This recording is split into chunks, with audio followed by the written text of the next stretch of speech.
It's so blue. It's so Studebaker. The rocket's a nice touch. I swear those bumpers were nicer. Through a complicated series of occurrences that aren't particularly worth exploring, I own this thing now. Just what I always wanted.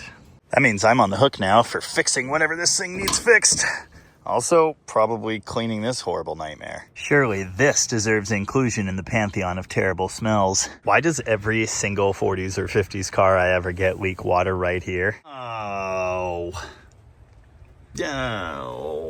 Apparently we've got rats around here. Those rats are not small, and they like apples, I guess? Anyway, in case you missed it or forgot, quite some time ago now, I got this thing running in a video, and in a follow-up video, I got it kind of sort of driving. Although there were some issues. Obviously, this thing is equipped with a flathead engine, so running wasn't exactly a challenging proposition, but it does seem to have a stuck intake valve. So I believe cylinder number 5 is just totally dead all the time. This thing bucks like crazy. It doesn't rev up hardly at all. It's not the greatest. Also, although the pedal moves freely with no issue, the clutch itself never disengages, which makes starting and stopping kind of challenging. Also, the shifter was broken, but I fixed it. But I broke it again. The brakes were, at best. 50% of the tires are flat now, and in general, things are deteriorating. I rescued this car from a tenuous storage position with multiple seized brakes for the boyfriend of a friend of mine. I decided while it was here, I'd get it running, and that was pretty good fun. But it needed a lot more work, and we kind of entered a sort of stalemate. They didn't necessarily have the budget to do anything with it, and I didn't necessarily want to. They didn't have anywhere better to store it, and I didn't necessarily mind its existence, so I parked it right there, where it has been for quite a while, in the background of countless videos. This was the owner's grandpa's car. He inherited it from him, and he had every intention of getting it back on the road and enjoying it. Unfortunately, that just wasn't in the cards. I was hoping to help them find it a new home. I certainly had no intentions of owning it myself. Believe it or not, a 1949 Studebaker Champion is not exactly my dream car. There were various attempts to find another buyer, but it never quite worked out, and the car has just been sitting here this whole time. Eventually, in the interest of making all of our lives easier, I made an offer to buy it myself. That way, I could fix it without them having to put any money in, and at the end, hopefully a prospective buyer would end up with a semi-functional car. Anyway, they accepted my offer, so now I own this. So today, on another thrilling installment of Dead Studebaker Garage, I'm going to attempt to fix all of those things I just said. And then some. Did you know that it's wet? Also, we've got a king tide on the way in. So yeah, if the little blue Stude does not float away in the next couple hours, we'll probably do some stuff with it. Not right now, though. I don't feel like it.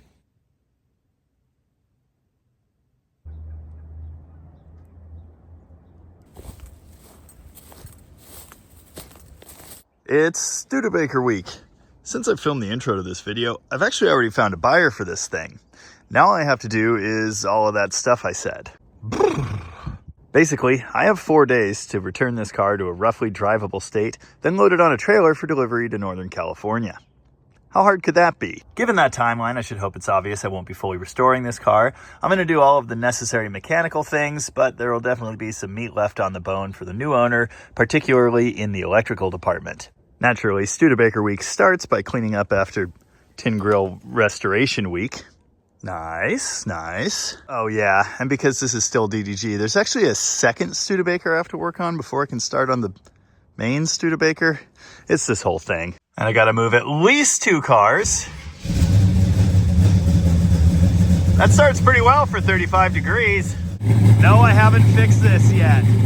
Here we go. Studebaker number 2. Or is it number 1? I don't know. I is fabricator. So fixed. Probably. It's some time later. Sun's still shining, if you can believe that. And Alan has aired up the tires on the Studebaker, which is good. Pretty sure we're about to push this thing. Well, that was a nice idea, but I think the rear brakes are seized solid now. So I guess we're going to jam it in gear. Remember, the shifter's still messed up.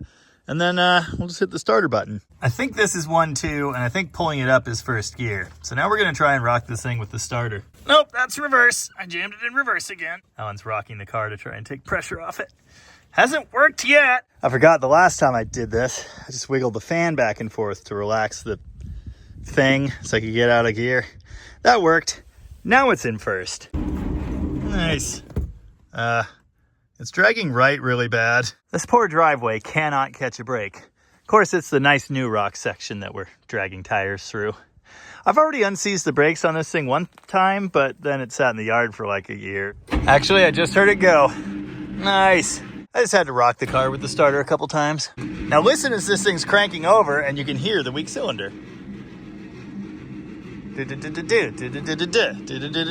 very obvious. Letting the starter cool off. I do not want to buy a new one. It's rolling, but those brakes are still very unhappy. I put a jump box on it. It's moving. Do I have this? Sure.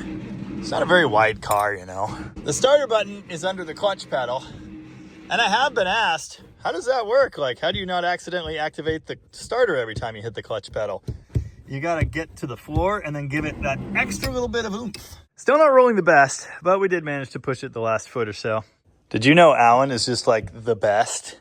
Apparently, he's gonna mask up so he can deal with that problem. Oh, there's a full-size spare in here. It's even got a cap on it. I don't know what that is, but I don't think I ever want to see it anymore. Is it like a work mat or something? Yeah. Who's hungry? I'm standing like way back. I said I wasn't going to look under the seat. Why did I look under the seat?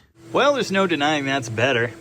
I guess I'm going to start with the most obnoxious issue, which would be the misfire.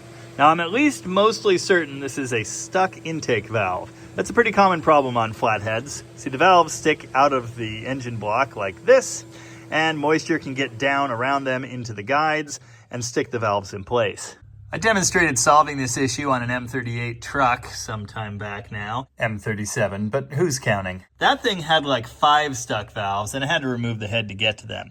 It may come to that here as well, but sometimes you can access them through the spark plug hole. Now, I can't remember for sure which cylinder is dead. I think it's number 5. I might be remembering a different car though. So I think I need to get this fired up again and figure out which one's cold. There are other ways to do that, of course. A compression check would tell us which one of these cylinders is totally dead. I did put a squirt of fresh fuel down the carb. There should be plenty of the nasty old fuel in the bowl. It should continue to run on, maybe. It might take a couple tries. Yes, maybe. Note the constant throttle feathering. You like how it basically sounds like a broken lawnmower? Yeah, that doesn't smell good, if you could believe that. Pretty sure getting fresh fuel in here would like double the horsepower, and that's definitely in the plan, but we have some other things to attend to. First, of course, I'm using this ridiculously fancy thermal imager because I have it. The issue on this engine is there are pairs of cylinders that share an exhaust port. There are only 1, 2, 3, 4 exhaust ports. The end cylinders are alone, and then these two share. This won't necessarily tell you where the misfire is because there will still be some heat, if that makes any sense at all. Oh, or we just see that number 6 is totally cold, so that answers that. Now, the other way to tell would be heat around the spark plug. Well, look at number 6. It is dead cold. There's number 5 for comparison. Actually, number 5 seems a little weak. Well, that's not the news I wanted. That gauge is kind of messed up still, but it almost hit 100. So now this is exploratory surgery. We're going to pull all the plugs and just do a complete compression check. Flathead things, the plugs are in the top and they have little impressions around them. Depressions? Whatever. You want to blow those out before you remove the plugs. In this case, you definitely want to hold your breath too. Well, they all look about the same. Not good, but about the same. Number 6 was the only one that was wet. Wow. I guess number 1's our good one. Remember a bit ago when I was like hemming and hawing about number 5? It looked a little weak, but then I decided it was fine. It's not fine. Yeah, so that's a problem. I checked all the others. Number 1 was almost 125. Number 2 was 112. 125. 125. 0. So I'm thinking 6 just had a fouled plug, and that's why that one wasn't firing when I checked it. Anyway, it's number 5. The cool thing about that is, if it is the intake valve, I should be able to see that one. Well, I can see the intake valve for number 5, and it seems to be moving as it should. I turned the engine over by hand, it opened, it closed. Now I need to try and eyeball the exhaust one. It's like here. Good news! I'm not going to be able to show you this, but I can actually see that the number 5 exhaust valve is stuck open. Oh, well there, you can almost see that dark spot at the top of the spark plug hole reflected in the mirror. That is the underside, the port, beneath the valve. I spun the engine over a couple times, it never closed. So that one's stuck. I'm going to try and get some spray in there, and I'll see if I can touch it with a hook. I may well be able to just work it free like that. If not, we'll pull the head off and hit it with a hammer. Even if we couldn't see the valve, we'd know this is the issue like this. I've got a little hook that fits right through the hole there. I can hook the underside of the valve and it stays there, or I can lift it up here and push down on the valve that way. See that? That's on the valve, that's falling off of it. I did get some magic spray in there. I don't know that this is gonna help, but it's worth a try. Notice the smoke rolling out of cylinders 3 and 6. Apparently those exhaust valves are open too. All right, well, I've screwed with it as much as I can with the head still in the way. I'm getting the pick just onto the edge of the valve, but I don't have enough like force or leverage to do anything. I'm not able to pull it up. I'm not able to push it down. I've tapped the pick with a hammer. It's just not doing a thing. We're going to drain the coolant and pop this cylinder head off. Shouldn't be any big deal. Once the head's out of the way, I'm going to take the ball peen hammer and tap that valve, and it's probably just going to go thunk. The nice thing on the flathead is you don't have to touch the manifolds. They're all secured to the block. All we need out of the way, this thermostat housing and upper hose, that battery cable obviously, the oil filter housing and wire holder thingy have to come loose, and the heater valve. Also the throttle linkage. I've decided now would be the time to put this thing up on the lift. So I'm getting the arms set up, and I just noticed the transmission is orange. Neat. Look at that. It's like a rear end, but smaller. Ditto the drive shaft. That is just adorable. This thing has a center support bearing. The transmission's toy size too. I don't know what that switch is for. The electric governor's over here. That's speedo cable. That's the lockout cable for the overdrive. Here's the solenoid. The overdrive doesn't currently work. I'm sure it's a wiring issue. There is a ton of stuff to learn under this car. Here's the first and maybe most important thing. Look at the front suspension. That is one leaf spring run from side to side, clamped to the frame or cross frame there in the middle. So basically it's a Corvette. This thing has a front sway bar. Something about the welds and the plates and the general way it's set up tells me that's probably not a factory piece. You may notice the lack of a shock absorber here. It has one, it just doesn't look like you'd think, and it's not where you would expect it to be. Here's a look at one of the rear shocks. Same technology, but this one's attached to a big giant arm that comes down to this link, which is attached to the leaf spring perch hanger plate thingy there. The only place I've previously seen this archaic type of shock absorber was on a 1959-ish Morris Minor 1000. The teeny tiny rear end is a Dana 23. And I know that, of course, because it says 23 right here. Right here, we've got a ratio tag, but instead of listing the ratio with a decimal point, it says 41/9. That would be 9 pinion teeth and 41 ring gear teeth. If you do the math on that, it's, well, I don't remember. I checked it a minute ago. 455s. That's a lot of gear. Remember, though, because it has overdrive, it should still cruise on the highway okay at, well, 55 or 60 miles an hour if you're lucky. But those gears should give great pickup. Just like that 61 Hawk I was messing with earlier, this thing has the brake master cylinder located under the floor. In the second video on the car, I did have this cover off. I put fluid in here and I got the brakes kind of sort of working. Next to the master cylinder here is an interesting device. This is a hill start assist. See this rod that comes forward? It attaches to the clutch. This little device is essentially a mechanical line lock. If you hit the brakes and the clutch and then release the brakes, the clutch pedal holding this rod will have this thingy closed, which will keep pressure in the rear brakes. As you release the clutch, it'll release that pressure and away you go. But that helps keep you from rolling backwards on a hill so you can move your brake foot over to the gas pedal and you won't roll into the car behind you. Front left wheel spins great. Rear right wheel spins kinda. Rear left, spins barely. And front right spins not at all. By hand anyway. So, remember that whole seized clutch thing? I was really hoping there would be like a removable dirt guard right here, or maybe a boot of some kind, an inspection hole, anything on the bell housing.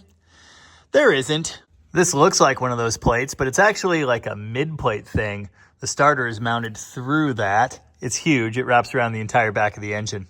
So to gain any access to the clutch, I'm going to have to slide the transmission out. Honestly, not a huge deal. The way these Studebakers are set up, the transmission mounts are here. There's nothing at the back here, no cross member to pull, nothing like that. Like most flatheads, this thing does have side covers that the valves can kind of sort of be accessed through. I don't know if pulling that off and trying to work the valve up and down through here is a good idea or not. We don't have the greatest access to it. Decided, what the heck, let's pull the side cover. And there it is. The gasket, this orange sealant, all came out on it, no problem. Don't worry about that little split there. Well now, that's interesting. This appears to be some kind of spring clip that sits under the valve spring and over the cam follower. Despite how open the side of the engine is, access to this is really difficult. Anyway, if you look at the second valve from the back, that is intake valve number 6, you can see how far down that valve spring retainer should be off of lift. You can see our number 5 exhaust is just stuck way up there. Now the good news here is I think I can maybe reach in and give it some light prying. That might do something. Just in case you're wondering how the engine could turn with a stuck valve like that, as you saw, the valve is up above the lifter and there's a gap. That valve is stuck at its maximum lift position. It's all the way up. So when the engine turns and the lifter comes up, it probably just contacts the valve and then goes right back down. My first genius idea was to pry up on the valve. That did nothing. My second genius idea was to wedge this tiny pry bar between the lifter and the valve and crank the engine over using the fan by hand until the lifter started to come up, squeezing the pry bar between the lifter and the valve tip and hopefully forcing it upward. Here's what that looks like from underneath. You know, it sure looks like that spring's more compressed than when I first got here. So maybe the valve's moving upward a little bit, but it's not yet returning all the way down. I just sprayed like half a can of PB in that bore. Maybe that'll do something. Oh, I also heated it a bunch more. I hit my head on a lift arm under the white Studebaker like 4 times today. I just whacked it full force on this stupid hook thing. Why? Of course I didn't have the camera running, but I decided to go back to the hook method, and I was lightly tapping on it with a hammer, and I heard a pop sound, and I'm pretty sure it was this valve closing all the way. Yep, it sure was. It's right down by its lifter now. Nice! So what we need to do now is crank it over. Then it could stick again. Here goes nothing.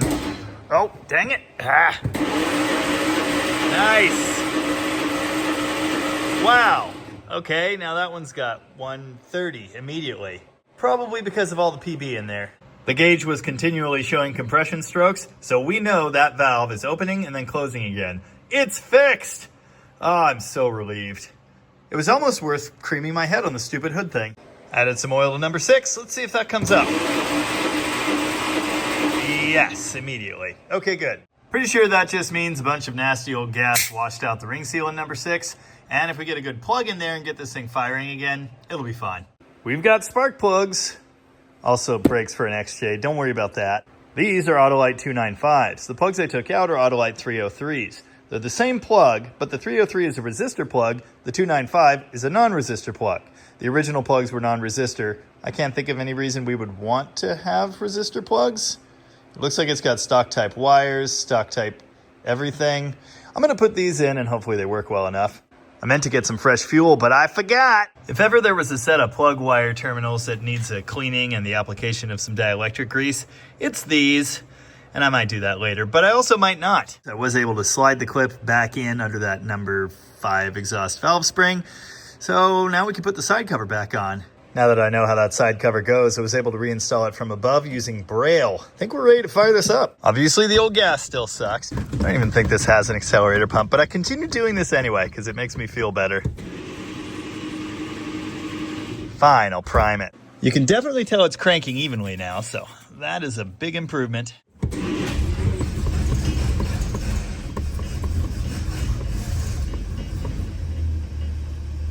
Listen to that. Yeah, it's really grumpy on that fuel.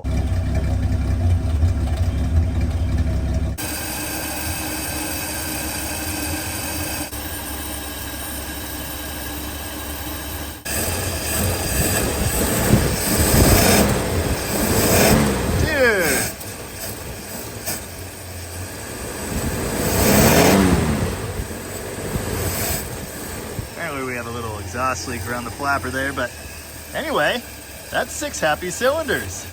Still smoking, in case you were wondering. I don't know why it's getting worse as it runs. That's weird.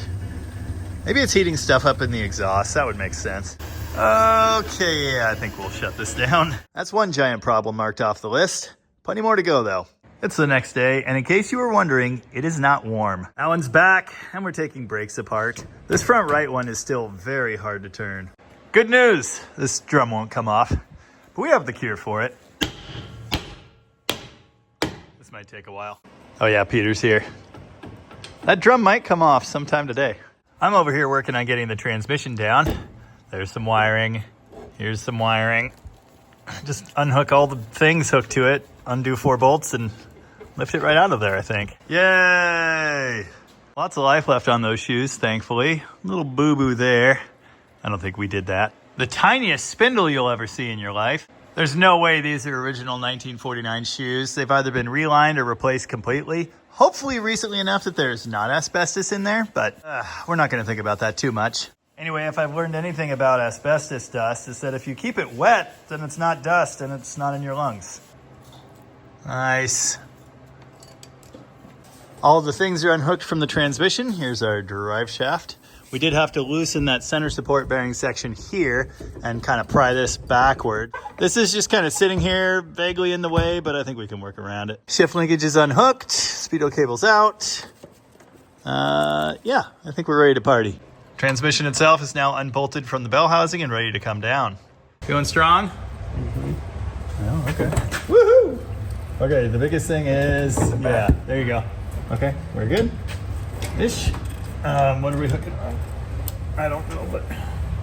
Yep, it's a transmission. Do you have it? Mm-hmm. Oh, okay. What's that? Go put it somewhere. Ah.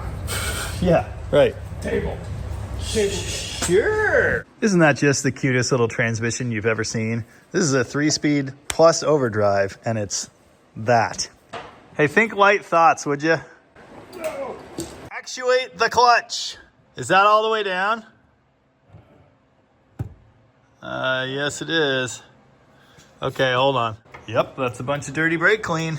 Messing with the clutch now. The issue is the face that sits against the flywheel is rusted to it. And this little flathead, at least on 4 cylinders, or however many it was running on, did not have enough power to break it free. That's what that action looks like. Isn't that neat? I thought it might not be fully disengaging there, so I did tighten the adjustment, but it hasn't made any improvement yet. Good news, everyone! Completely dousing this thing in brake clean, letting it sit for a minute, and then having Peter hit the clutch pedal again and tapping the disc in a couple places with a pry bar and a hammer, got the disc moving! You know, I'm pretty sure this has been replaced, let's say relatively recently, same as the brakes. As near as I could tell, it's in decent condition. I sure hope it is, because I can't get a new one immediately. And if we were going to replace the clutch, we'd have to take all of this apart. So for now, we're gonna assume it's fine and put the transmission back in. Generally, you want like an inch of free play on the pedal, and we totally have that. This feels way more like a clutch, so that adjustment certainly needed to happen. This guy's so proud of himself right now. One possible problem here, we don't have an alignment tool for that clutch disc. So maybe I got it right, but maybe I didn't. Got it.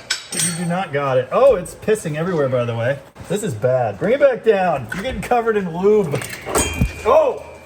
That wasn't good. I hope you didn't like that sweater. It didn't leak a drop coming out. Okay, let's do that less dumb. Okay. Yeah, can you? Okay.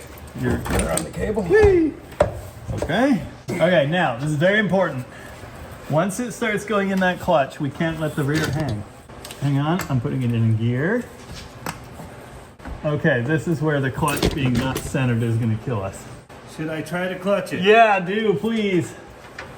Oh, it's moving. Oh, there we go. That went perfectly. Sweet. So Okay. you don't want it to hang? We're engaged. Well, now we're in the pilot on the input bearing retainer is holding it in the transmission, so it's not putting weight on the clutch.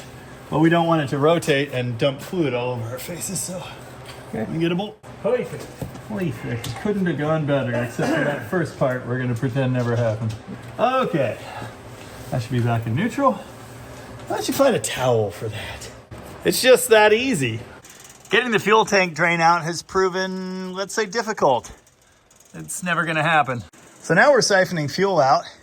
It looks like that, and it smells like you'd expect. When I said this thing was full, well, it's not full, but we've got about 5 gallons out so far. 6 gallons, whatever. A rag shoved in the gas filler hole and a bit of light air pressure pushes fuel through the line here. I guess this is how you do this if you don't want to go get a pump. You know this smells? It smells really bad.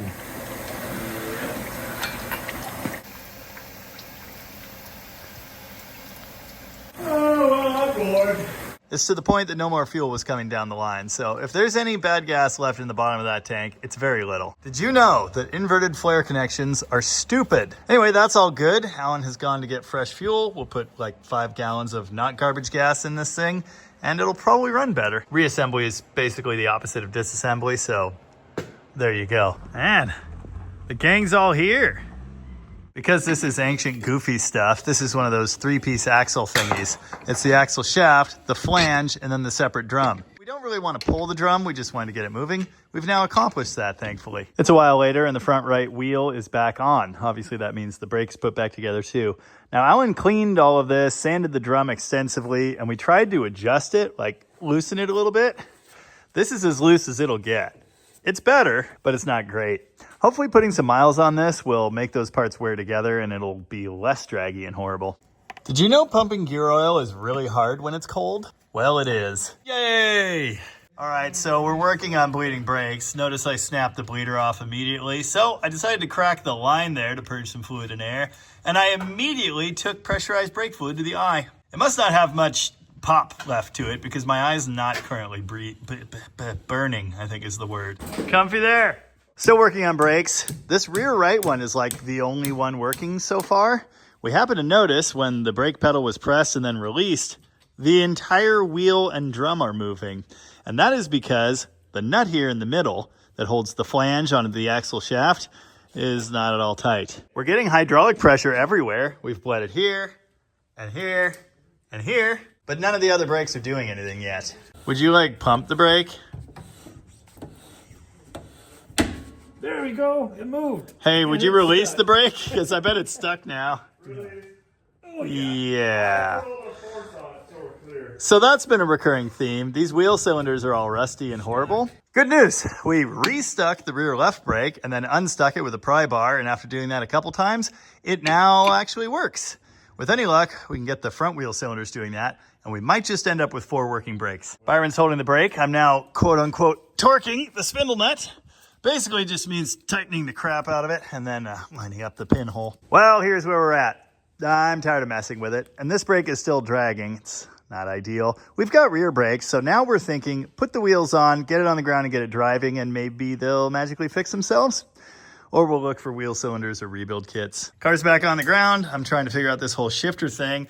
It's a terrible nightmare. I'm currently taking the box apart and it's also loose from the column. Good news, everyone. I have figured out the shifter. What happened was it ended up jammed in reverse. This little tooth thingy in here is attached to the shifter arm. And so what can happen is if it's in a gear, but then you try to pull it back out of that gate, it can slip past both gates and fall down to the bottom. That's exactly what had happened here. And now it's back up where it's supposed to be. I also adjusted the position of the box here. Okay, release it.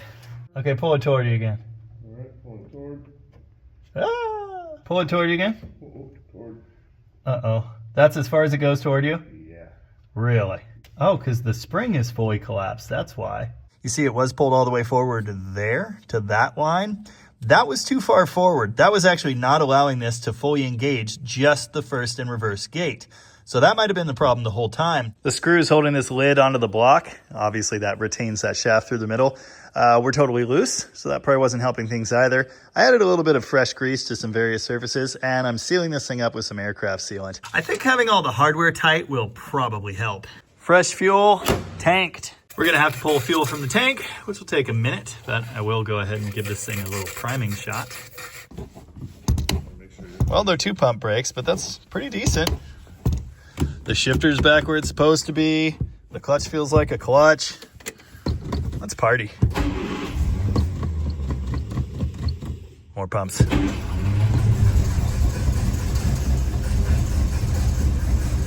probably pull fuel sometime today. Oh, it might already be pulling fuel. I have a hunch we might be going through this carburetor sometime soon. Well, it's kind of happy. Ted's here. Going for a drive. Maybe. Nice. Wow. It goes right in gear. Second, first. Reverse. Aha! Nice! Brakes are still dragging horribly, but it is moving.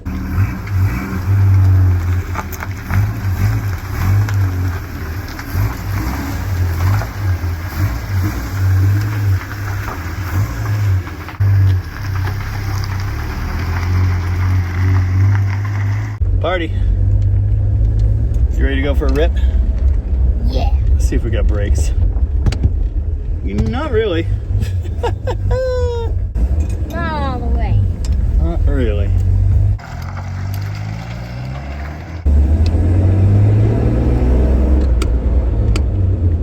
Okay. It does slow down. It's just not good at all. Man, I do not remember it smoking like that when we had it running the first time. Maybe it's because of that dead cylinder? I don't know. Uh-oh. Dragging brakes.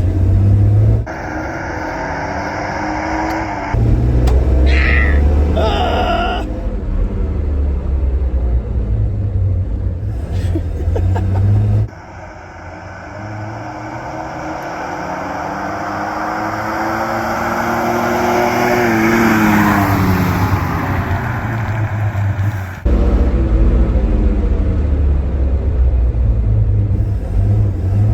Still smoking a little, but it cleaned up a lot there. Good. Maybe just running it'll fix it.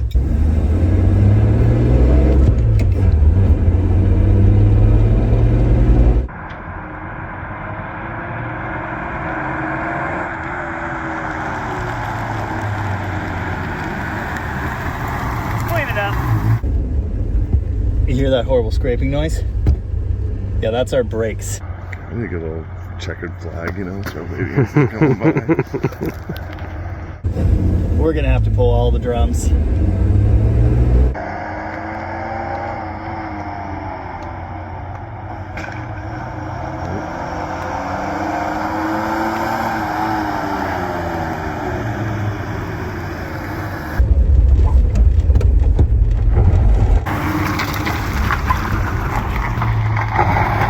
That was the back driver that locked. Back driver? Back passenger doesn't? Just then it didn't. Ah.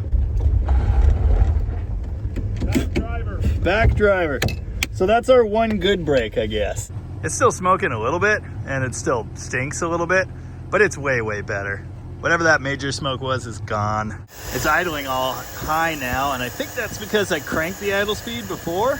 Hey, try not to get electrocuted while you're adjusting this. Listen to it now. Purring like a little baby kitty. All right, I can smooth the idle out a little bit more. I am thirsty. And so is the flathead. I gave it the old dribble water and rev technique a few times. Listen to it now. We've still got 6 happy cylinders. The radiator's warm, so we're circulating coolant. Everything's seeming great. Oh, that's the sound of a working defrost, by the way. Temperature gauge is like dead nuts in the middle. That's looking good. Oil pressure is pretty low at idle, but this is a really low idle. I think if we bumped it up to there, yeah. The amp gauge is reading that way, which is a lie. Because this thing is wired backwards now, it's negative ground instead of positive ground. It's going the opposite direction. We are not charging at all. The generator's unhooked, and we haven't done an alternator install yet, but we'll get there. Gas gauge is dead.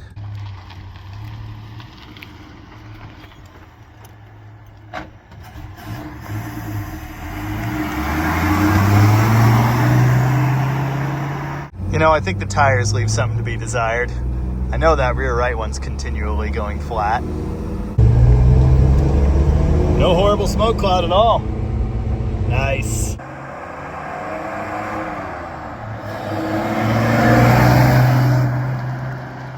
What a machine. It runs amazing. It shifts like a dream. Brakes, we gotta do something with brakes. It does stop, kind of, but not well. I lost the thin little piece of metal that holds this knob onto the light switch. It's very inconvenient. Oh, right, that's been missing and I was trying to use it wrong. The little knob piece is supposed to control the gauge lights. Whoa, it's really weird they're turning purple in the camera. They are not doing that in real life. So yeah, anyway, defrost. Works. Okay, it's blowing air over here. I don't think the defrost is heated in any way. Okay, it still drops out of cylinder occasionally. We're not going to worry about that at all.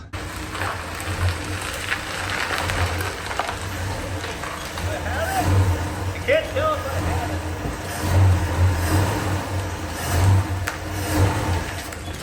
Oh! Awkward. Uh-oh. Uh-oh. I think the battery's dead. This car's very narrow. Charging system. What a good idea.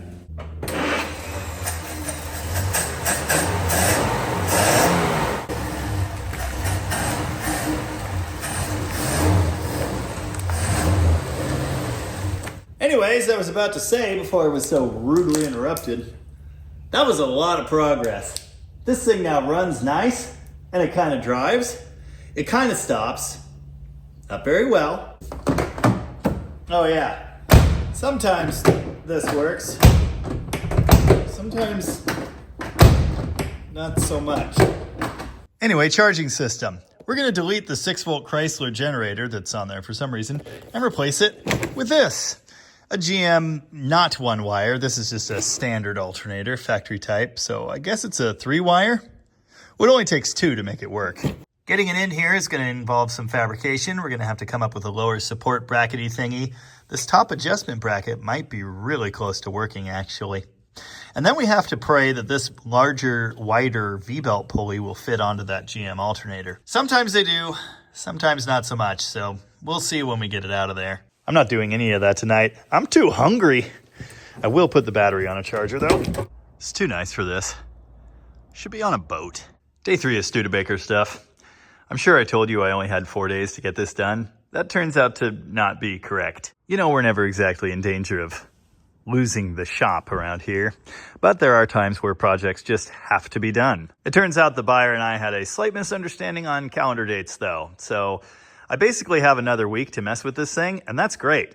I'm going to keep on keeping on like I have to have it done by tomorrow, and maybe at the end of tomorrow, we'll have a drivable 49 Studebaker. I mean, I currently own this car legally, and I have insurance. So if it's drivable and safe, it would be really cool to get some seat time in this thing before it goes away. First things first, I improved the hood-to-head clearance with a broomstick. Now I'm pulling out the generator. It's 3 half-inch hex bolts, one up here in the adjustment rod thingy, one from the back, and one from the front. The lower 2 use nuts on the back side, which is really annoying. There's the greasy old generator sitting on the ground, and next to it, our shiny new GM alternator. You can see the pulley difference.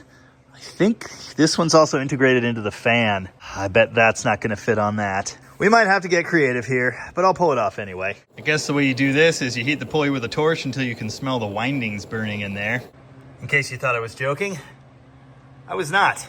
Took some doing, still warm, and I might have bent one fan blade getting a pry bar back behind there, but I think that's okay. I think the diameter actually works, but I don't know if it's going to go on there far enough to get any threads. And you could see how far off the fan will be standing. You know, if I had a lathe...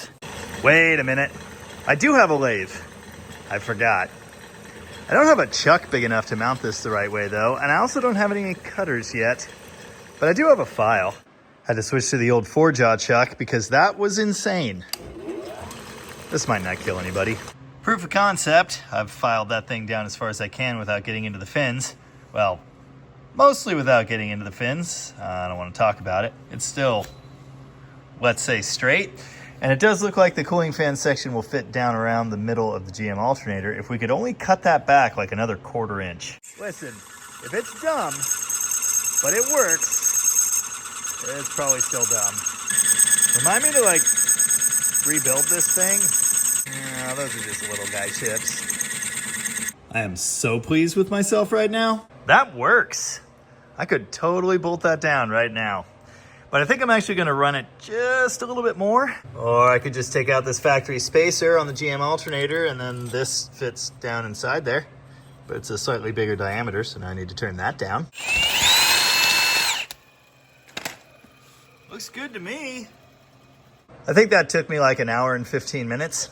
Is now a good time to remind myself and everyone watching this that Tractor Supply sells pulleys and I probably could have just gotten one of correct dimensions? Ah, well. Oh, I certainly don't need any machinists coming in here and telling me how wrong all of that was. It worked. That's all that matters. Oh, you may have noticed one other difference between these pulleys, and that is the diameter. What this is going to do is slow down the alternator's rotation relative to engine or crankshaft RPM. What that means for us is at idle, we may not get super effective charging. Revving the engine up slightly will solve that problem. I've done this multiple times in the past. It's fine. There it is, just kind of sitting in there. God, that pulley is really close, isn't it? Yeah, I think the top bracket's going to be workable. The only issue is it's behind the case and it's kind of curved the wrong way. Well, this is irritating. Usually there's just a simple generator bracket bolted to the side of the engine. You take it off and then you build a new one for the alternator. However, the front of the generator in this application is supported by that piece. That piece is sandwiched behind the timing cover. Or maybe it's part of the timing cover? Yeah, it's like the back of the timing cover. You'll notice I already flipped the rear bracket around. I was thinking I'd come up with some sort of spacer to kick the alternator forward about a ½ inch, but with that front piece in the way, I can't do that. I'm probably gonna have to cut it. Well, or I could just bend it out of the way. Sure, let's do that, I guess. That means in the future, someone could put this back to a generator. I don't know why anyone would want to do that, but anyway. How have I lived without one of these for so long? I don't know. That's a tube spacer for the back of the alternator. I cut it off with a bandsaw and then squared up the cut in the lathe. The hole through that bracket's only fit for a 5/16 bolt. I need to fit a 3/8 bolt. Yay! I've created a wee problem for myself. Because I used the factory pivot point there, this no longer works. On a flathead Chrysler, this bolt goes into water. Looks like it dead ends right there. Flipping the bracket around would almost work. Then it would be on the front of the alternator, which improves fitment, but it's slightly too short. The good news is it's pretty easy to interchange these alternator tensioning brackets. I try to keep lots of them on hand. Here's one now. It's got a little bit more bend, probably too much bend. It is a good bit longer. I think if I straighten that out, not fully, but like half of it, it'll work absolutely perfectly. Kind of hits the water pump, might have to clearance that. So, was that bolt supposed to be like half cross-threaded, kind of sort of getting tight and totally fine until the very end when it was almost reefed and finished and then snap off? I thought the alternator install was going to be the easy part of this project, but I've been working on this for like 4.5 hours. Yes, I know about using a welder to get out broken bolts. My stupid ruined straight one wouldn't do it, but the spiral flute actually did. My lucky day. These almost never work. Yay! Mounting it ought to be the hard part. Wiring it? That should be really straightforward. I hope. Before doing the actual alternator wiring, I want to look at a couple other things. This is the horn relay, and all of the wires were disconnected from it. I can't remember if I did that or not. I definitely unhooked everything from the voltage regulator under here. When we first got the car, it had a 12-volt battery sitting in it. So it seemed to me that it had been running on 12 volts for some time. Especially when you look at all of this updated wiring, it's no longer cloth, so somebody's been through all of this. However, when I connected that 12-volt battery in the way that it had been connected previously, the generator started smoking. This orange wire is jumpered onto the supply side of that relay. It goes down to this, and this little thingy has a fuse on it, and I'm pretty sure a relay in here. It's connected to this full throttle kickdown switch. I think this is part of the overdrive system, and that might be why it didn't work when I drove this car. I'm pretty confident that's actually the original charge wire that goes into the amp gauge.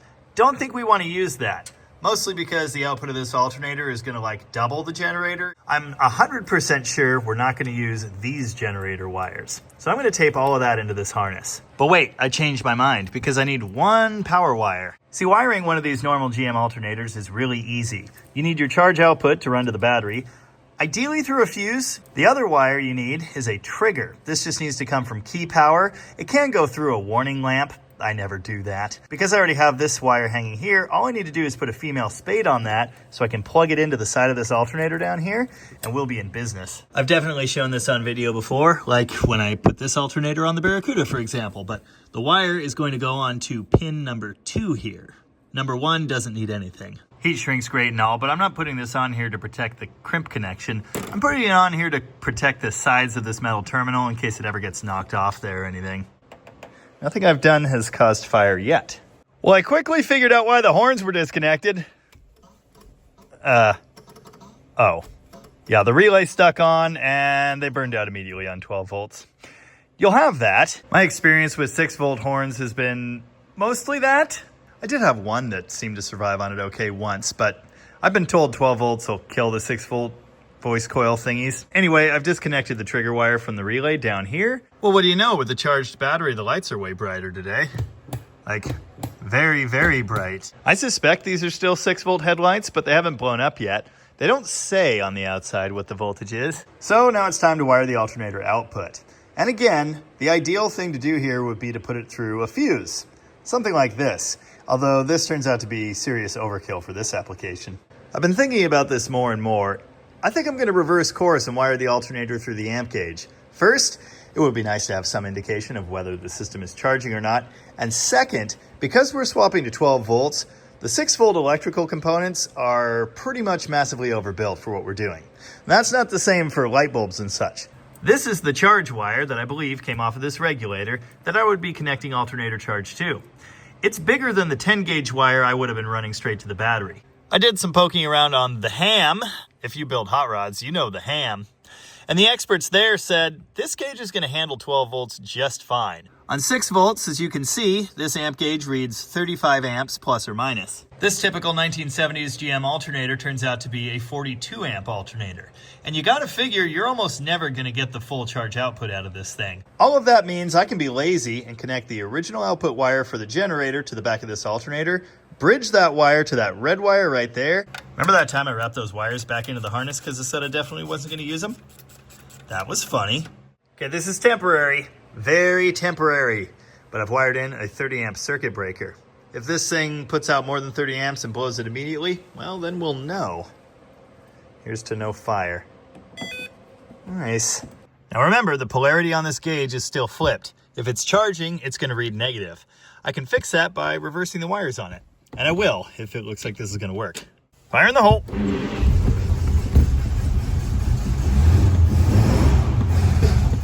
Don't do whatever that is.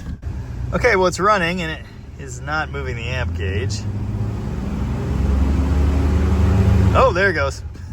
Okay. Oh, right. You know, I have had situations with these alternators where they don't charge until the engine reaches a certain RPM. I don't think it likes all the load. Well, that's a pegged gauge, all right. We'll see if it comes down here. Hasn't blown the breaker yet. Maybe even more importantly than that, there's no smoke rolling out of the dash just yet. Yeah, see it idle? It basically doesn't charge. It's not discharging. Let's see what kicking on the lights does. Okay, it's definitely discharging. Oh, and the headlights go out because of course they do. But right off of idle, it does charge, so that's good. That's what I wanted to see. And now the headlights are totally dead. So do we just blow the bulbs now that it's charging and the voltage is even higher? That one's dead too. Okay, well, I did know to expect that, but I guess we'll be changing them sooner than later. Look how bright the license plate is. So 0.1 volt drop from the back of the alternator to here. That seems like a pretty solid charging circuit. I don't have enough hands to hold this button and rev the engine, but I did that and it went up to 14.5 volts. And here's what we got revving it now that it's run for a little bit and charged that battery up. Sweet. I'm very happy with that. Time for another round of Will I Get Zapped today? I'm gonna bump the idle up a bit. That'll improve the charging. Just that tiny bump was enough to make it charge at idle. I think I'll leave it there. Notice while I was sitting here idling that the alternator was doing a bit of a happy dance. Turns out it stays put better if you tighten the bolts. Oh man, the dash lights on the left burned out too. I'm sure these will be right behind him. You might think I'd just have some good extra 6024 sealed beam headlights laying around, but no. I do probably have the taillights covered at least. It's just 2 flathead screws to pop the lens setup off. Pretty sure those are glass, which is awesome, by the way. Dual bulbs. Interesting. I think this is a single filament. That must be the blinker. So I need 1156 for that. And then this is the brake tail. We'll put an 1157 in there. Everything will be great. Brake light check. Yes. Running light, also yes, but less. And there's our blinker. It's crazy this car even has blinkers. Even crazier that they actually work. And there's the passenger side. As you can probably tell, all I did was take the 6-volt bulbs out and put the 12-volt bulbs in. Works perfectly, and these taillight sockets are in perfect condition. Not sure how to get this guy out. I guess we'll let it ride. License plate lights are extra anyway. Well, that's funny. I thought these were just running lights for some reason, but they are actually blinkers. As you can see, that one is mega bright and about to explode. I bet I need to swap out the flasher unit for a 12-volt one too. How do you like the blue overspray on that? Anyway, I found some little bulbs to go in there. I bet you could find something amber, which would be a little more legal. I'm going to put these in for now. Yeah, that works. It's kind of a dim bulb, actually. There you go. 6 to 8 volts.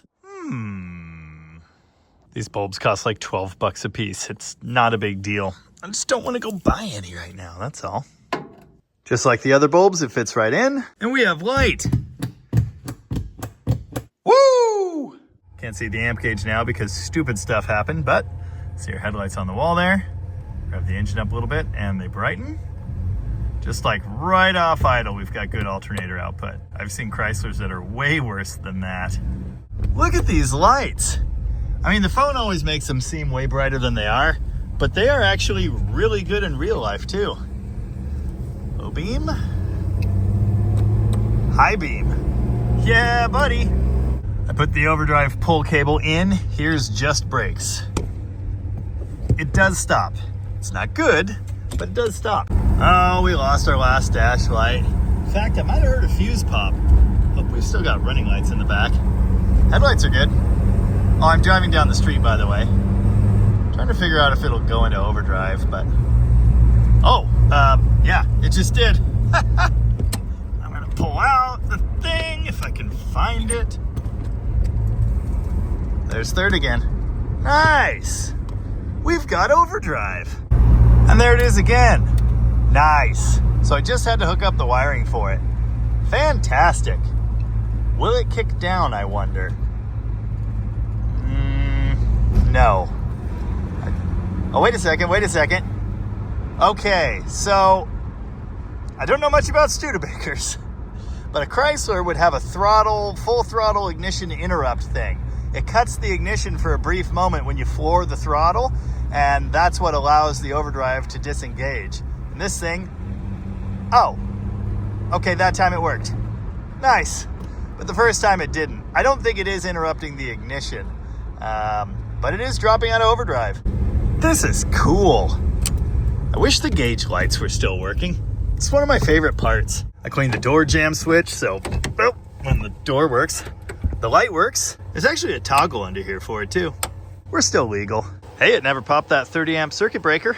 I do think I want to put something a little beefier in there though. It's the next day, and the last day we have to tie a bow on this thing.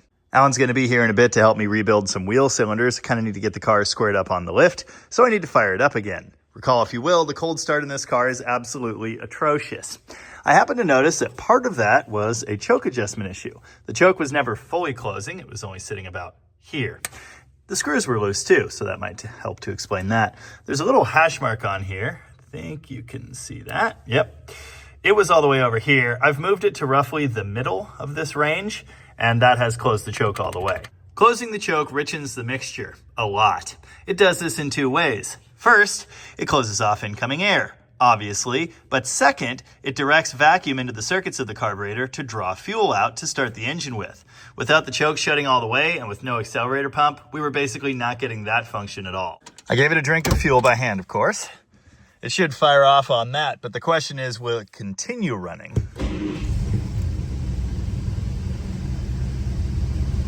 Wow. Okay, so I guess that's all that takes. Our fuel gauge is wiggling around. For this gauge to continue working, it needs some sort of voltage limiter. I should probably unhook that for now. Still need to reverse the connections on the amp gauge as well. The engine's shaking around a lot cold. This thing might benefit from some fresh rubber mounts. Oh yeah. Yeah, new engine mount. What a good idea. Yeah, that's worlds better. After like 20, 30 seconds maybe on the high idle, it just idles like this now. It's 37 degrees today, so yeah, not exactly warm. This car actually has a passenger side rear view mirror, which is weird for the 40s. It's almost useless, but it has it. Dang, look at that mint one owner. Oh yeah, anyway, Alan's here to help tackle the brake issue. While he's working on that, I'm going to work on this carburetor. I do not have a kit for it. I'm probably going to have to make a couple gaskets by hand. I think I might tighten all the connections when I put it back in here too. I guess now is as good a time as any to realize I made an oil leak. Well, it's not that the bolts were loose, but they weren't like fully reefed tight. So I did that. I'm going to give this a bath. Maybe it's fixed. If it's not fixed, I'll pull it back out of there. Somebody breathe for a minute. So, our carburetor hold down fastener is supposed to be tight? Just wondering. Carb's off and we're going up. So, the rear left had normal threads. The front left still has backwards threads. Well, now we're getting into trouble. I've got this front top cover off. This is our accelerator pump right here. That arm controls it, and the diaphragm's going to be down inside the carb. Here's the choke housing removed. Under this thing is where I think we had the biggest leakage issue, because when I'd put fuel in there, it would hit the choke, run over to the sidewall there, and then just run out around this gasket, dousing the entire carburetor in gasoline, which is not ideal. I have half an idea the surface might not be the straightest, so I'll probably be taking a file of that. Oh yeah, just a little off a flat there. Hand filing is taking forever. I know it kind of looks like a hatchet job, but I promise you it's actually way flatter. Tried to tighten this fitting. That was a mistake. So should our wheel cylinder be full of sand? Just wondering. Carter utilized the fuel needle rod, whatever the heck you call that, attached to a vacuum piston in many, many carburetors for many, many years. That's what we're looking at here. The piston's down in here, the needle's here. It's locked onto this piston arm with a little spring, and it is moving freely, which is nice. I've seen these seized before. This is our accelerator pump arm, and as you can see, it also partially controls the needle position. If there's vacuum, but you open the throttle all the way, this is going to forcefully draw the needle out all the way. When it's in this range here, it's load sensing, and when it's all the way down, it keeps it from going up too far. See, this is a linkage that kind of works like so. This ear brings the pump back up.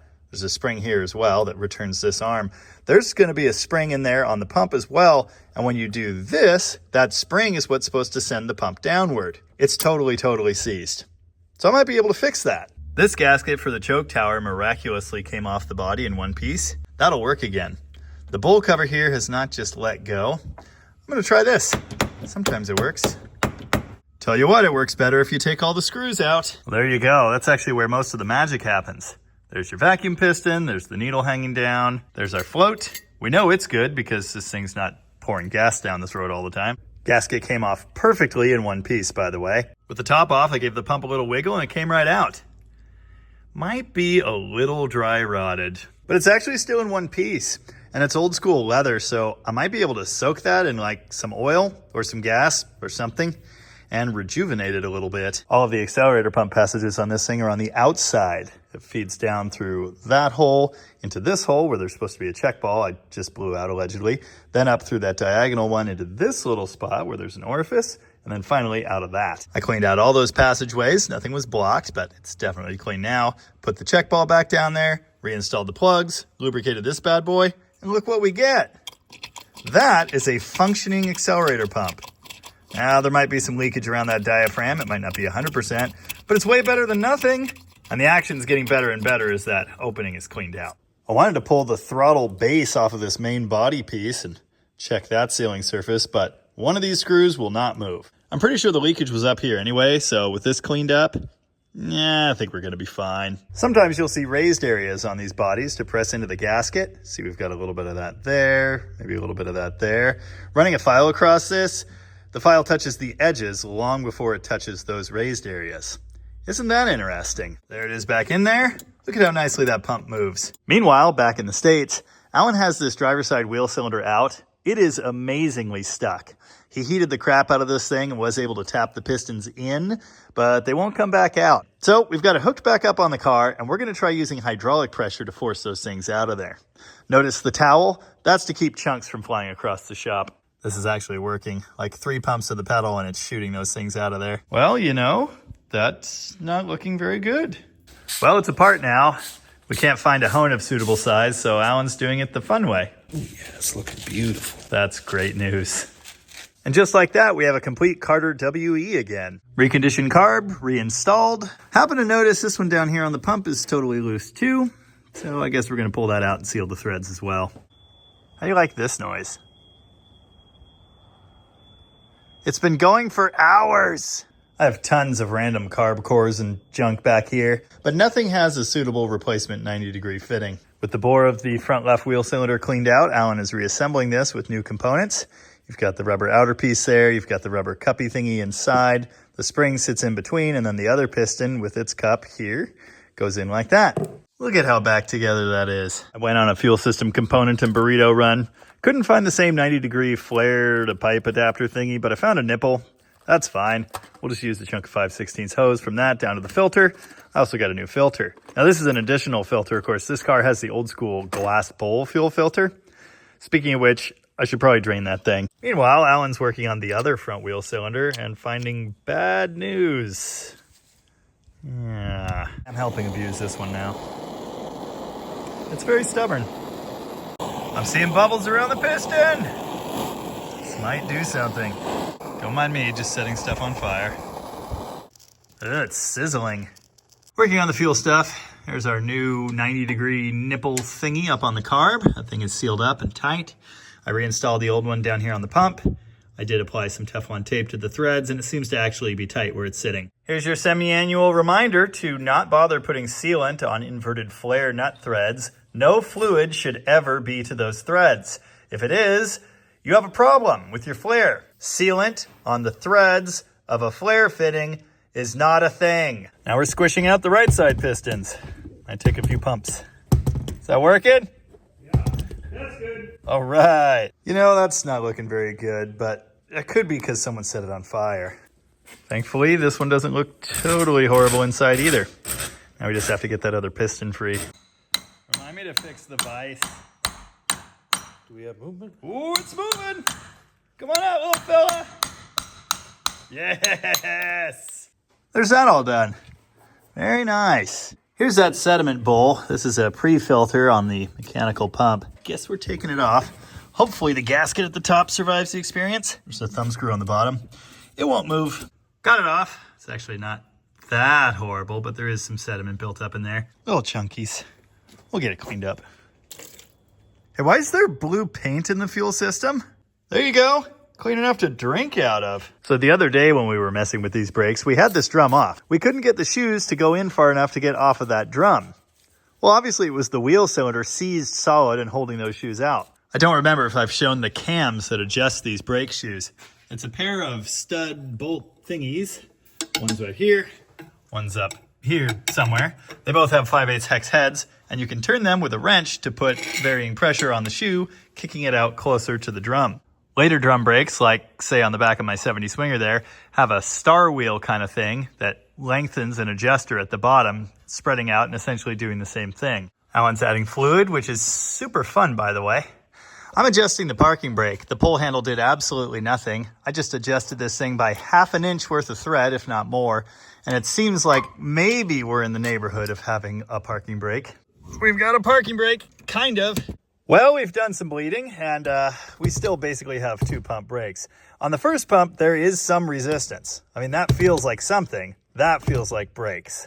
There's a trick I've used to diagnose hydraulic brake issues many times over the years. It takes 2 people, same as the bleeding operation we were using here. One person hits the brake pedal down slowly. The other person spins each wheel one by one. What you're looking for is a brake that grabs later than all of the other ones with respect to where the pedal is, if that makes sense. When you've got a bunch of pedal travel, some brakes may start closer to the top of the pedal, while one on the car will still be spinning. That's where you've got the issue. Unfortunately, we tried that on this car and they're all basically the same. On the second pump, every one of these brakes starts grabbing. Anyway, I think we've found the actual problem with this. And it's not going to come as a surprise to anybody, but we've got a leaking master cylinder. The seal on the back side of this piston is no good. It does work, but it leaks. I would just order up a master cylinder repair kit like we did the wheel cylinder repair kits. They're not listed. Well, I refilled the master effectively. Man, I hate brake fluid. Anyway, the master cylinder is fully brimmed. Yes, it's going to continue leaking, but we should be able to put a few miles on this. We're back on the ground. Alan's airing up our stubborn tire. I've got the glass bowl in, and I think the thumb screw is even tight enough that it won't leak. Obviously, we need to pump fuel up here. I just cranked it for some seconds, and I haven't seen anything in the bowl yet. Guess I'm going to do this and get it fired off, and hopefully it'll eventually do something. Fire in the hole.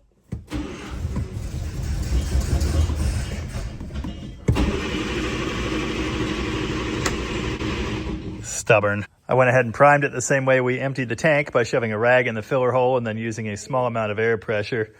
Because we can watch in that glass bowl, we can see the fuel coming up. The pump is definitely full now. Good news, everyone. It still leaks when you prime it. There's a little bit coming from the gasket. Not too much. But also, if you can see that, you can't. There's a hole right there.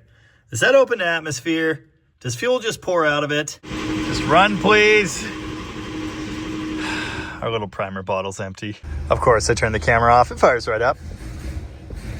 Okay. That's not much pump.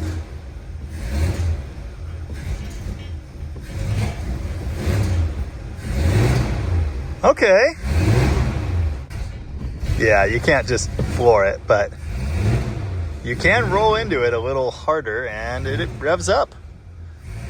That's a big improvement. I guess that's all we're going to be able to do for now. It's something. I don't know. It's got to be better. Let's see what it do. This is either now a fully certified daily drivable classic automobile or still a death trap. Yeah. Oh boy. All right. Well, one of those fronts works better than the other.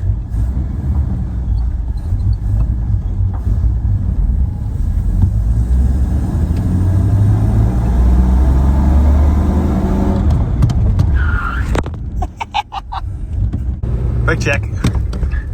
Okay, so the front left pretty much ain't doing anything. Well, it's not that it's not doing anything, it's just, see how the wheel wants to go that way every time I hit the brakes? All right, I double footed them for a moment, and I think they're getting better. Hit a straight stretch here. Give it the old double pump and see if it grabs the wheel out of my hand. Yeah, it's still okay.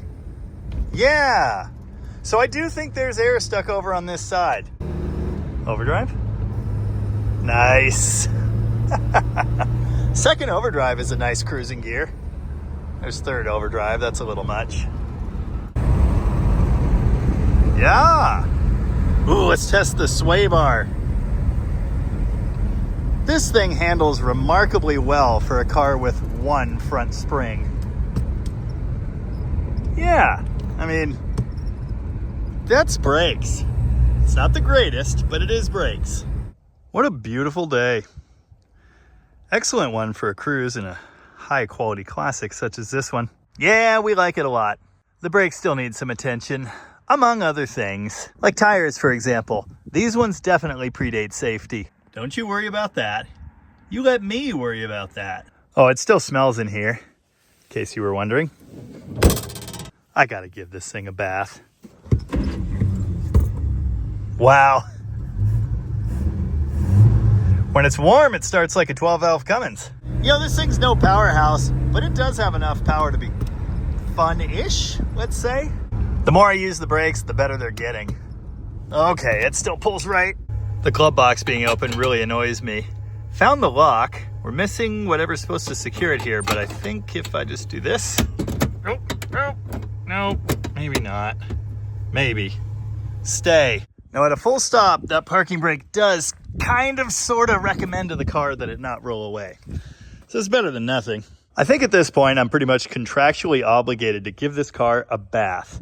Before I do that, I do want to clean out the interior a little bit. That is also much needed.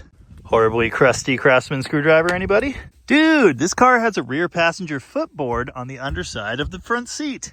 You know what else has a rear passenger footboard? Why, the 1955 Imperial, of course. I just found notes on the underside of the glove box. That's interesting. Everybody hold your breath, again. Oh, dude. Doesn't even want to come out of there. Gross. There's like fiberboard under the seat for insulation or sound deadening or something. Well, that's looking pretty good.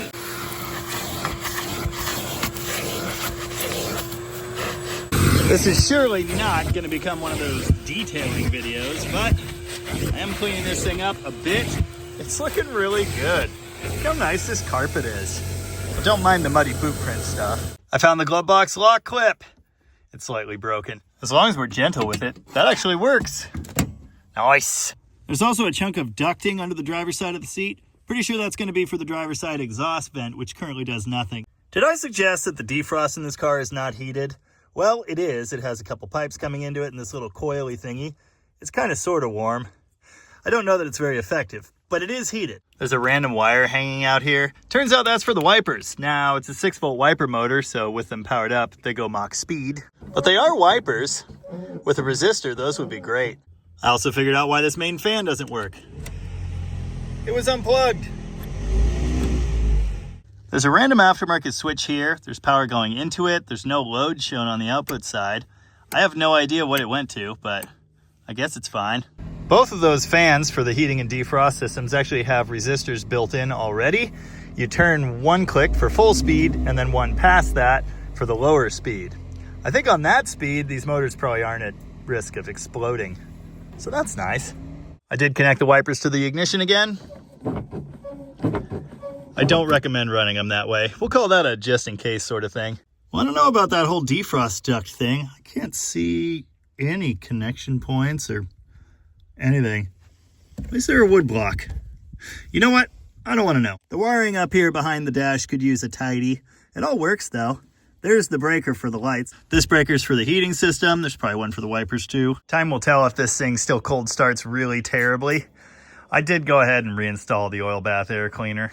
Alan's having big brain time. We needed a little piece of metal to fix that light switch. That is a male spade terminal with the crimp part cut off, flipped around and tapped in place. Absolute perfection. Okay, it could be a little tighter, but I'm not gonna complain about that. Running out of daylight. Really want to wash this car, but we got to go back up in the air to bleed that one brake and allegedly do something else. Don't worry about it. All you need to know is that all of the brake components are important. Finally, this front right one does not drag at all. Yay! Unfortunately, the adjusters are goofy. The back one works perfectly. The front one, I can't get it to grab anywhere. I don't know what to think about that, but I know this brake was working, so hopefully it's fine. After that drive, this boot is not totally full of fluid again, but there's still some in there, so... Yeah, master cylinder. What a good idea. Just for science, I did double check the fluid level. It's still right here under the cap, even after that little bit of bleeding. So yes, this is leaking, but it'll hold enough fluid to operate for a while. And let us all be thankful for that. Here's our brake action now. Yeah, it's a solid 2 pump. Peel out. And it's still acting like there's air on that left side. Why am I always trying to wash cars at this time of day? No idea. Anyway, let's knock this out. Stop looking at me. Still haven't gotten a new hose, in case you were wondering. So shiny. So blue. I'm not laying a hand on those bumpers.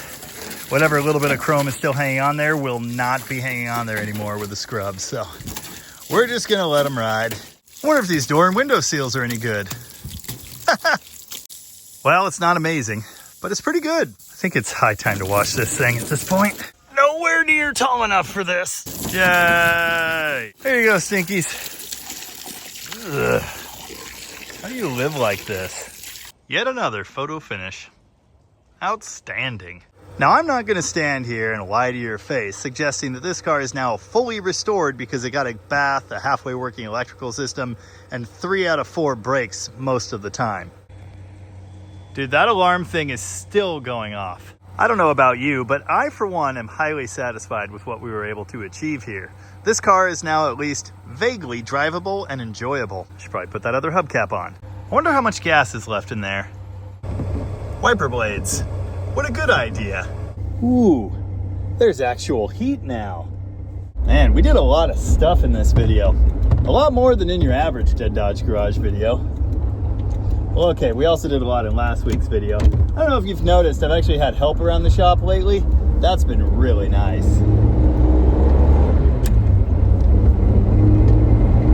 This thing's pretty fun. It's no powerhouse, but it's pretty fun.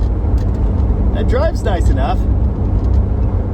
The wheel's not aligned correctly. I choose not to worry about that. Wow, it's beautiful out still. Headlights are on. Heater's going. We're charging. Like I said toward the beginning of this video, all I wanted for this car was for it to find a good home. It's actually headed to California, which is fantastic. Oh good, the gas station's packed. Maybe it'll make it across town. Let's find out. This thing really does seem pretty peppy. Thanks! Oh yeah. A random person I couldn't see just shouted, "Nice car!" The new owner has a whole lot of that to look forward to, I'm sure. This thing's sharp looking. Yeah, the defrost only kind of defrosts over here. There's just nothing on the driver's side, so that's unfortunate. Ooh. Spicy. Literally $1 more than the other place. That would be why it's packed. Ah, I forgot the hubcap. Filler neck's dumb. That's pretty much all I could get in there. Oh yeah. Ah, this used to be the spot for burnouts. Ooh, I've seen that thing. If you want to live life at a different speed, get yourself a chunk of old iron like this. Not a muscle car, not a sports car, something old, 40s, 50s. I do highly recommend you update the electrical system and make the brakes work, but aside from that, it's very enjoyable. And everyone around you enjoys it too. Yeah, it's no speed machine, but it sure is fun. Oh, I love it. I might miss this one a little bit. No, I just need to get perky going. Well, I'm sending this car to its new home with a full tank of gas and most of the things it needs to be a car. I bet that's really annoying sounding. Whee-hee-hee. Nice.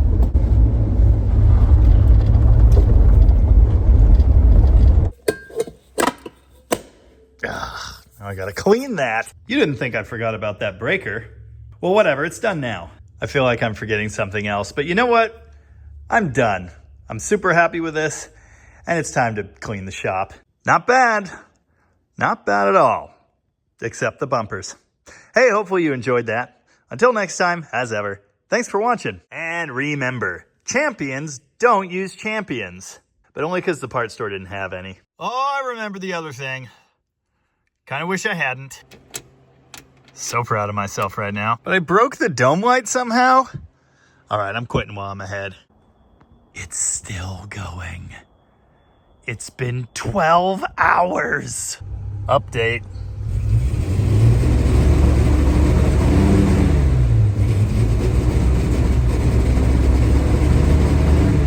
Why is it all brokey? It was so happy. Briefly. Could this be related to the fact that I did absolutely nothing to make the ignition run on 12-volt electrical power? Maybe. At least it looks good.